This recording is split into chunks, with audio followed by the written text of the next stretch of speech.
Bueno, hay una razón, hay una explicación, que solo se entiende si sabemos en qué creía el Bosco.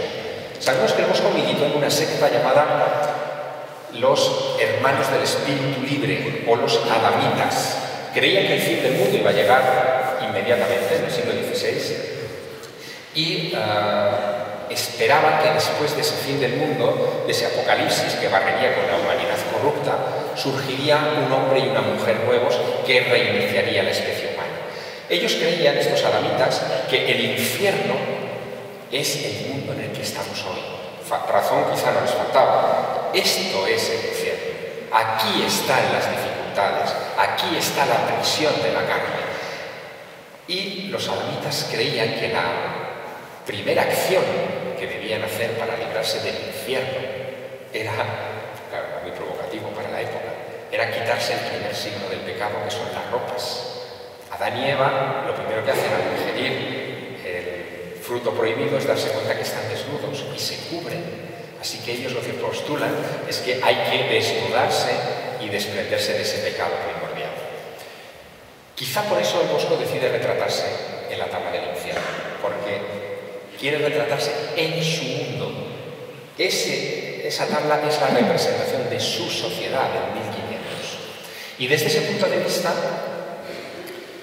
el panel central no sería la corrupción de la carne, sino los propios adamitas, los propios sectarios, los propios seguidores del Bosco, haciendo rituales, danzando en círculo, haciendo todo tipo de cosas para parecerse a los primeros padres. Y esos dos personajes de ahí, con Dios Padre en el centro, no serían ni Dios Padre ni Adán ni Eva.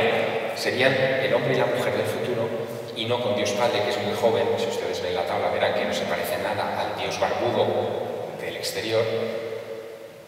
Serían el hombre y la mujer del futuro con Jesucristo. El Bosco no firma la tabla. Es la única tabla que tenemos de él que no está firmada con los caracteres góticos Hieronymus Bos tan característicos. Sin embargo, en la parte inferior derecha de la composición, el mismo rostro que vemos ahí vuelve a aparecer aquí. Es un hombre vestido que señala a una mujer que sostiene una manzana como la nueva Eva. Si lo comparamos con un retrato muy posterior del Bosco de un amigo suyo que lo conoció y que lo retrató ya de anciano, veremos que el rostro se parece, pero sobre todo, no sé si lo verán, fíjense en la mano del grabado, señalando con un dedo así estirado, con el índice, y fíjense en el dedo índice y en la mano del Bosco, es la misma mano. Hay que fijarse en estas cosas, por tanto. Hay que saber que los cuadros esconden historias. ¿Y qué historia esconderá la obra de los discípulos del Bosco? Peter Bruegel, el viejo, que pinta esta tabla que también se encuentra en el Museo del Prado, a pocos metros del Jardín de las Delicias, y que es una de las más desconcertantes de todo el museo y de las más raras. Si ustedes se fijan en ella, lo que vemos es un ejército de esqueletos viniendo desde los confines del mundo, arrasando todo a su paso. De nuevo, como en el infierno del Bosco, no hay naturaleza, no hay nada, todo está yermo, y están empujando a los últimos hombres vivos que quedan sobre la tierra. Hay un rey, hay un eclesiástico, hay un peregrino de Santiago, empujándolos hacia este cajón, un mecano, una máquina, que parece que va a dejar caer esta trampilla una vez que hayan entrado todos. La pintura es desconcertante, no van a ver nada desde ahí porque está demasiado lejos, pero contiene decenas de esqueletos haciendo todo tipo de cosas, muy bien pintados. Bruegel hereda la técnica del Bosco, utiliza unos pelos muy finos para pintar, y cada 5 centímetros cuadrados de esta tabla sería una pintura en sí mismo. Él bebe de una tradición. La tradición de las danzas de la muerte, las danzas macabras, muy famosas en la Edad Media, donde en las iglesias, sobre todo en Centro Europa, pintaban a los eclesiásticos, nobles, papas, artesanos, gente de toda condición, agarrados de los brazos de esqueletos, iban como danzando alrededor de la iglesia, recordando que el destino de todos, no importa la posición social, el lugar que hayamos alcanzado en la vida, es la misma. Tan famosas fueron las danzas macabras o danzas de la muerte que hubo pintores como Hans Holbein que hacia 1538 hicieron lo que hoy sería una app para los móviles, ¿no? Una cosa casi futurista en aquel tiempo, que eran los tipos de imprenta. Y este Hans Holbein diseña unos tipos de imprenta, unas letras de la A a la Z, en donde, inspirado por las danzas macabras, vemos esqueletos asediando a humanos en todas las facetas imaginables. Qué curioso que en esta pintura del Prado, algunos de los esqueletos que aparecen en este marasmo de personajes tienen las mismas actitudes, hacen lo mismo que los tipos de Hans Holbein, que las letras de Hans Holbein. Miren, por ejemplo, este de aquí abajo. Un esqueleto enmascarado que está vertiendo el líquido de unos recipientes al suelo. Y ahora compárenlo, por favor, con la letra T del alfabeto de Holbein, donde vemos a unos esqueletos enmascarados, también arrojando el agua sobre un desgraciado. El símbolo es claro, el agua se escapa con la vida. O miren, por ejemplo, sobre el cajón siniestro, este esqueleto que está dando golpes a unos timbales, y compárenlo con la letra A del alfabeto de Holbein, donde vemos la misma actitud. Pues bien, si Holbein utilizó esos esqueletos y los puso en las mismas actitudes que el alfabeto de Holbein, en el cuadro del Triunfo de la Muerte hay enmascaradas letras. Y yo aprendí en Juan Espinal, en Parvulitos, que cuando uno junta varias letras obtiene palabras. Y en Juan Espinal, en Parvulitos, en Teruel, aprendí que juntando palabras uno puede obtener frases. Y donde hay una frase hay un mensaje. Y aquí hay un mensaje que se lo dejo para cuando encuentren la parte correspondiente en la novela.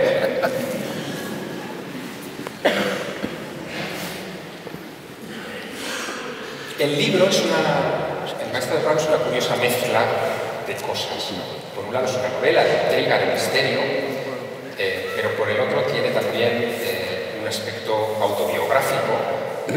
Cuenta una historia que me sucedió realmente en el Museo del Prado, cuando tropiezo con un señor mayor que me va explicando las claves de lectura de algunas obras, y es el que me cambia la visión de las cosas. Y una de las pinturas que de repente cobró un relieve extraordinario en mi imaginación fue esta que vemos aquí, y que de repente encaja como una perfecta pieza en el rompecabezas que yo os estoy esbozando aquí esta tarde. Os hablaba de Felipe II y de su obsesión por morir delante de una pintura, ¿verdad? Bueno, en realidad Felipe II lo que hace es imitar a su padre, Carlos V, que también quiso morir delante de una pintura. Esta pintura mide 3 metros de alto, está a la entrada de la gran galería del Museo del Prado, en la planta primera, en una especie como de recibidor que hay antes de la galería, y hasta fechas muy recientes casi nadie se paraba en ella, está mal iluminada, en fin, está como ahí en un lado, mide 3 metros de alto y es difícil de interpretar a primera vista. Lo que se ve es un paisaje extremeño, castellano, hay como unas encinas aquí abajo, y sobre ese paisaje se abre esta constelación de personajes unos sobre otros, que son personajes bíblicos. Vemos, os señala solo a los grandes que verán ustedes bien, vemos a Moisés con las tablas de la ley, tiene una en el regazo y otra la levanta aquí con sus manos. Vemos a Noé levantando el arca, incluso está la paloma con la rama de olivo encima. Vemos la Santísima Trinidad en la parte superior. Este cuadro se lo pide Carlos V a Tiziano cuando ha decidido retirarse a Yuste, dejando, en fin, el trono en manos de su hijo Felipe II. Y le pide que en medio de estos personajes bíblicos, en medio de este cielo celestial que se abre sobre un paisaje español, quiere estar él. Ahí está Carlos V, pero no está retratado como rey ni como emperador, está retratado como alma envuelta en un sudario, con las manos en oración, pidiendo permiso para entrar en el cielo. ¿Recuerdan lo que les decía de las pinturas de Altamira, verdad? Que querían pintar el alma de los bisontes. Carlos V le pide eso a Tiziano. Y le pide que tras él quiere que esté el alma de Isabel de Portugal, su difunta esposa, cubierta también con un sudario. Y tras él y tras su esposa el alma también cubierta por un sudario de Juana la Loca, su madre. Y tras él, chiste macabro, pero eran los austrianos, Felipe II, como diciéndole, tú también llegarás, tranquilo, también llegarás. Ahora imagínense la situación. Carlos V se lleva a Yuste, a su exilio, esta pintura de 3 metros de envergadura, la coloca en una capilla en Cuarcos de Yuste y durante los últimos 3 años de su vida diariamente se postra esta pintura preparando su meditatio mortis. Para eso se retiró, para preparar su muerte. Él creía que la vida importante, como buen católico ultranza, era la del más allá, no la del más acá, aunque era emperador. Y diariamente se está contemplando a sí mismo muerto implorando entrar en el reino de los cielos. Cuando uno sabe esta historia, el cuadro funciona de otra manera, habla de otra manera, crea reacciones emocionales en quien conoce esta historia que son distintas a las del simple mirón del Museo del Prado. Casi todos somos mirones cuando vamos a una pinacoteca de este tipo, queremos ver todo rápido, pero si nos detenemos y conocemos la historia de unos pocos cuadros, esos cuadros tienen relieve. Y tienen más relieve si saben otra historia. En la novela cuento una pequeña anécdota de un pintor llamado Martín Rico. Es un pintor del siglo XIX, paisajista, contemporáneo de Muñoz de Graín, que viaja al monasterio del Escorial a visitar el pabellón, el Panteón de los Reyes. Baja hasta la cripta del Panteón Suntuoso de los Reyes y allí los monjes le permiten hacer algo que para mí sigue sin tener mucha explicación. Le permiten abrir el sarcófago de Carlos V y él, con un cuaderno de notas y una vela, se asoma al sarcófago de Carlos V, tiene 30 centímetros de maniobra y ve que Carlos V está incorrupto y ve que está enterrado con ese sábado y se acuerda del Tiziano y de su obra. En fin, son muchas las historias que se podrían desgranar en torno a estas pinturas, pero pocas como esta. Verán, en el Renacimiento, algunos pintores hacían lo que hoy hacen los directores de cine respecto a las novelas. Adaptaban novelas, historias, a la pintura. Pero como nos hemos olvidado de leer ciertos textos, hoy vemos la pintura y no sabemos qué nos están contando. Este es el caso. En el Museo del Prado hay 3 tablas, solo 3, de Sandro Botticelli, uno de los grandes maestros del Renacimiento, del siglo XV. Y son 3 tablas que son casi una superproducción pictórica. Nos cuentan la historia de este personaje casi como si fuera un cómic. Fíjense, este personaje está repetido varias veces. Está también aquí detrás. Es una secuencia, no se habían inventado las viñetas, pero de alguna manera Botticelli lo cuenta casi como si fuera una viñeta. Es la historia de un personaje inspirado en un cuento del Decamerón, un bestseller del siglo XIV, que se llama Boccaccio. Boccaccio es el autor del Decamerón, este se llama Anastacio. Anastacio es un joven de Rávena que ha sido rechazado por su muchacha, es casi la historia opuesta a los amantes de Teodosia.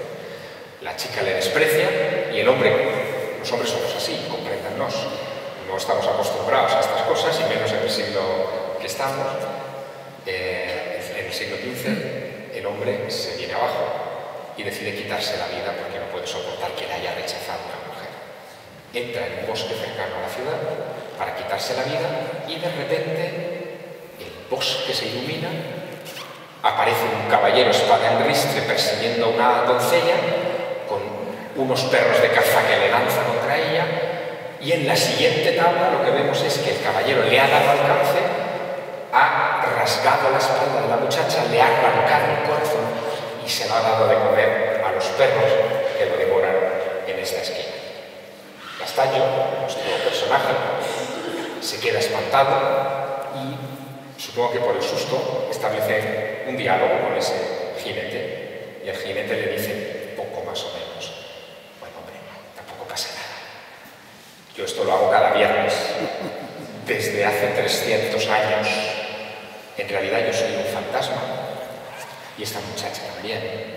Hace 3 siglos yo pretendía a esta mujer me rechazó. Yo vine a este bosque, me quité la vida y Dios me castigó por haberme suicidado, pero a ella también la castigó por haberme rechazado. Y Nastallo, que era un tío listo, decidió utilizar esta historia en beneficio propio.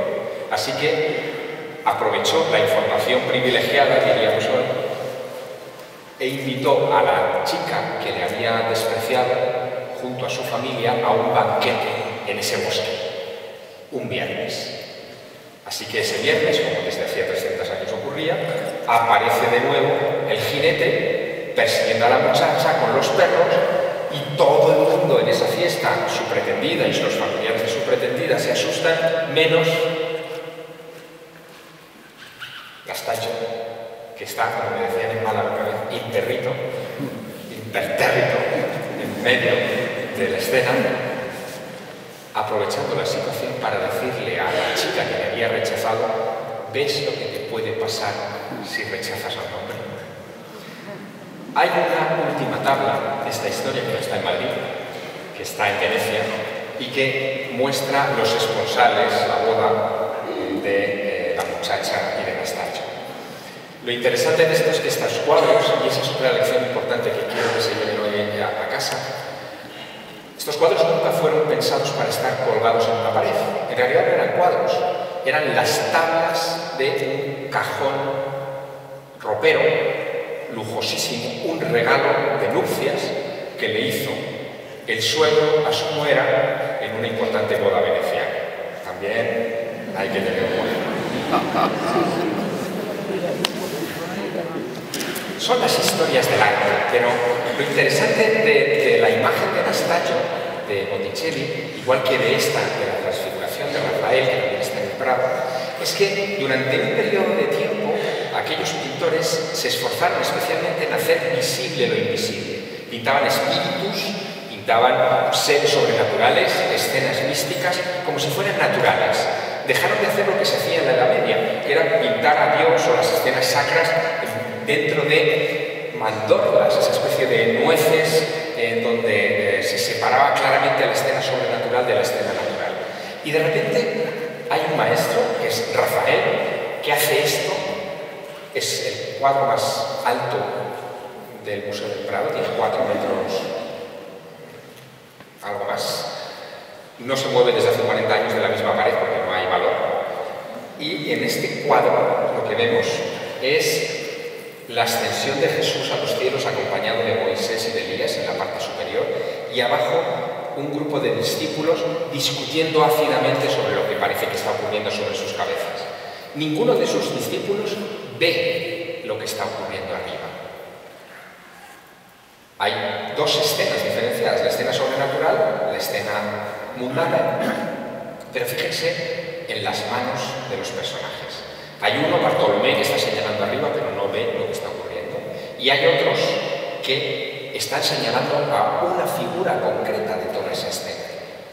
Cuando nosotros nos enfrentemos a un cuadro, pensemos que es un instante, un fotograma de una película congelada. Ahí está sucediendo algo. Cuando señalan a algo es porque hay una acción a la que nuestro ojo debe dirigirse para entender esta historia. Y aquí surge la pregunta: ¿por qué señalan todos esos personajes a un niño que por cierto no está en la descripción evangélica de este episodio? Verán, hay una mujer que tampoco está en la descripción evangélica, que está con sus 2 dedos índice señalando. Esta mujer, de un perfil inequívocamente clásico, griego, es, según Rafael, Sofía, la sabiduría. De alguna manera nos está diciendo que a través de la sabiduría, siguiendo las indicaciones de la sabiduría, vamos a comprender qué quiere decirnos este cuadro. Y nos señala a un personaje que es este niño, de unos 12 años, más o menos, 11, 12 años, que lo han llamado el epiléptico, el poseído. Bueno, al pobre le han dicho de todo menos guapo, porque tiene una mirada, ustedes la ven, estrábica, con un ojo dirigido hacia el cielo y otro dirigido hacia la tierra. Da la sensación que es el único que es capaz de contemplar lo que está ocurriendo allá arriba, la escena sobrenatural y a la vez la escena natural. Y por si tenemos dudas, tiene una mano elevada hacia el cielo y otra hacia el suelo, marcando claramente que es el eje, que es el medio, diríamos, capaz de comunicar ambos mundos. no fue el único estrábico que pintó Rafael. Él admiraba mucho a un bibliotecario del Vaticano con el que tuvo amistad, que se llamaba Tommaso Inghirami y que retrató también. Claro, cuando uno paga por un retrato, pide que lo pinte guapo. No es el caso. Pero es que él no es que le importara la belleza más o menos, es que para él esa mirada tenía un significado, era una clave. Quería decir que hay personas capaces de ver lo que otros no ven. De Picasso se decía una cosa muy interesante. Picasso es un personaje que no aparece en la novela, pero que si tuviera que escribir alguna otra en el futuro, quizás esa segunda parte, igual terminaría mencionando, ¿no? Picasso, cuando estaba en Francia, tenía que explicar continuamente su obra, especialmente en la época cubista, incluso a su familia. Y se cabreaba mucho con ellos, les insultaba en español, porque en español ustedes saben, vosotros sabéis que los insultos son mejores, son de más calidad, y insultaba a su familia y les decía irritado: es que yo veo cosas que vosotros no veis. Esa es la clave de muchos artistas, es que ven cosas que nosotros no vemos. Es que ese Tommaso Inghirami veía cosas que los demás no veíamos, y además era bibliotecario del Vaticano y le facilitó a Rafael Sanzio más información privilegiada. Pero esa es otra historia que encontraréis en la novela. En fin, todo eso está más o menos en las páginas de este libro, pero el alcalde decía, y la subrayó varias veces, y decía bien, este libro es El Maestro del Prado y las pinturas proféticas. Esas pinturas proféticas tienen también una razón de ser. Va más allá de lo que os he explicado respecto a Carlos Joaquín de las Delicias, por ejemplo, y a Bruegel, que eran gente que de alguna manera esperaba el fin del mundo en su época, y sus pinturas de alguna manera lo vaticinaban. Tiene que ver también con pinturas proféticas, y yo diría que casi políticas, porque desde el siglo XIII circulaban por Europa y adquirieron carta de naturaleza en el XV y el XVI, profecías que hablaban de que cuando llegara el fin del mundo, uno de los signos sería el arribo de un papa angélico. Hablaban en esos términos, desde Joaquín de Fiore en el siglo XIII. Un papa angélico, que sería aquel que unificaría todas las sensibilidades cristianas.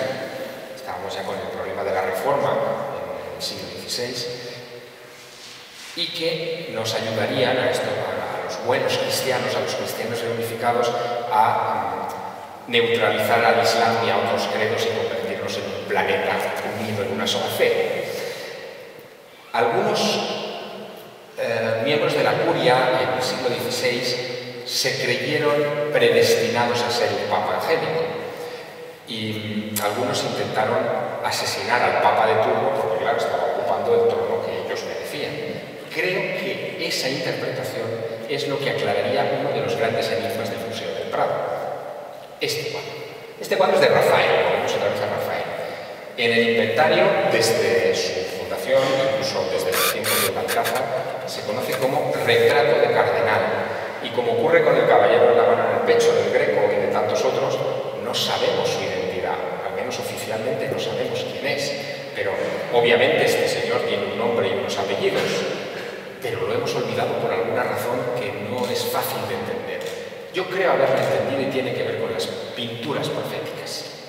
Verán, unos años después de que Rafael pintara a este hombre, este mismo individuo le pide a Sebastiano del Piombo, otro pintor italiano, que le haga un nuevo retrato.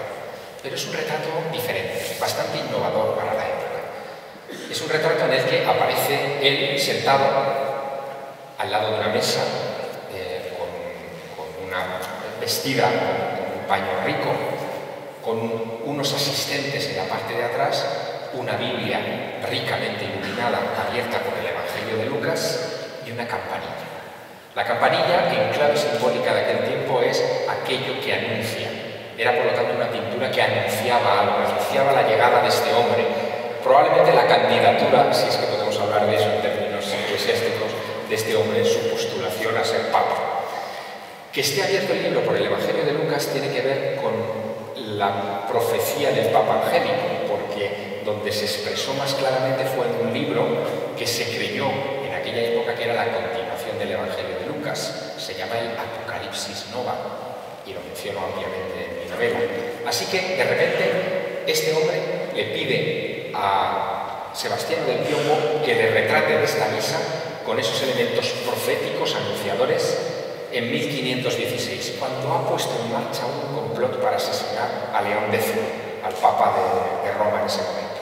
León X se entera, lo encarcela en una profecía que habla del Papa angélico, decide pedirle a Rafael, que es el inicio de esta historia, este retrato, que es una de sus obras maestras, donde aparece, fíjense, en el esquema, por favor, el mismo esquema, sentado, con hábitos muy parecidos, junto a una mesa, con una Biblia abierta con el Evangelio de Lucas, la campanilla, que lo anuncia como Papa angélico, y sus asistentes detrás. Todo eso son las cosas en las que uno debe fijarse cuando entra en una pinacoteca para tener el realce de la pintura. Porque las pinturas, y ese es el último mensaje, las pinturas en realidad cuentan historias, hablan. Lo que hay que hacer es escucharlas, detenerse ante ellas, dejar que nos envuelvan y acercarse a estas obras maestras sin complejos, porque muchas veces entramos en un museo con cierto complejo. No sé demasiado de historia, no sé demasiado de pintura, igual me aburro, igual... Olvidémonos de eso. Rafael no pintó esos retratos, ni Tiziano su maravillosa gloria, ni el Bosco su jardín de las delicias, para que ustedes pasaran un examen. Lo pintó para sus contemporáneos, buscando conmover, buscando provocar una reacción emocional. Lo demás, la cultura, el saber, lo que viene después, viene por añadidura, porque ustedes querrán saber más. Pero el primer punto es que ustedes pierdan el miedo, que se acerquen a la pintura y que permitan que las pinturas, o incluso en las iglesias como esta, les susurren sus historias. Muchas gracias.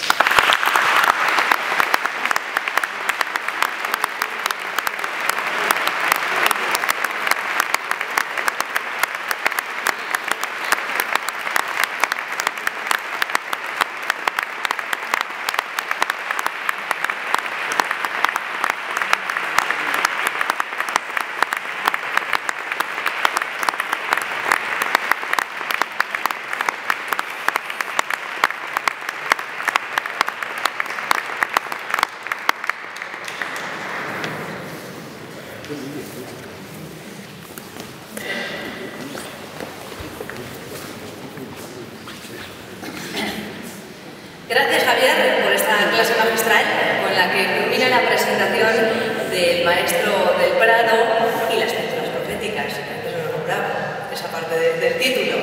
Muchísimas gracias a todos por su asistencia. A continuación tendrá lugar la foto de familia con la corporación municipal y con las autoridades también presentes, y después comenzará la firma de ejemplares. Gracias a todos por su asistencia y muy buenas tardes.